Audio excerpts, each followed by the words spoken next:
تاسو د غیورو ملګرو انتهایي مشکور یم ډېره زیاته شکریه ادا کوم خو د عارف صاحب او یا د ګل نمروز بھائی دا یقیني خبره ده چې زما او د دې سوچ یو دی زما او د دې فکر یو دی زما او د دې پارټي یو ده خو چې کله ستاسو د مفاداتو خبره راځي د مزدور د مفاداتو خبره راځي نو عارف او ګل نمروز دا بروس وي هغه تعلق چې دی هغه بروس وي د دې تعلق په دې موجوده وخت کې لکه ماته چې کوم نقصان راکړ هغه قدر او عزت چې ماته کوم نقصان راکړ هغه دا چېرې بعضې خلک لکه ماته د شک په نظر باندې ګوري چې ګنې دا د دې ملګری دی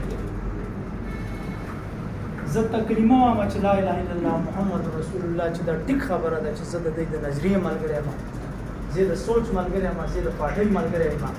خو د مزدور په حق کې زه د دې ملګری نه یم که د مزدور حق ته دی نقصان رسوي زه به د ده خلاف ودرېږم او که بل ورته نقصان رسوي زه به د هغه بل خلاف ودرېږم او دا به زه د خپل کردار نه او دا به زه د خپل عمل نه ثابتوم انشاءالله ملګرو چې هر څه کېږي ستاسو نقصان کېږي ستاسو تاوان کېږي په تاسو الزام راځي او ستاسو عزت پکې خرابېږي چې هر څه کېږي ما یو تجویز پیش کړی دی هغه تجویز دا دی چې بهی په 10 ورځو کې به زه دا مسله حل کوم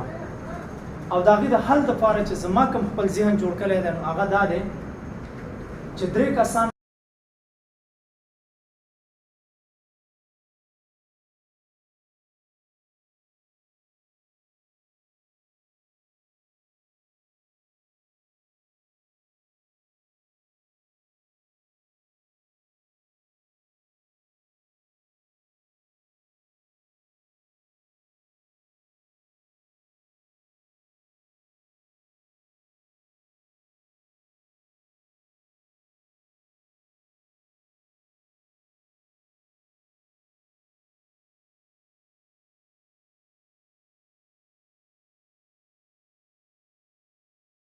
هغوی موږ ته دا وویله چې یاره موږ اوس سلام مشوره کوو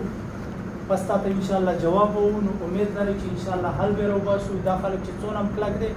چې یاره موږ بلکل د دوی څه نه کېږو حساب ته نه د دوی څه تاسو مه کوئ ما سبق یې نه د دې مزدور په خاطر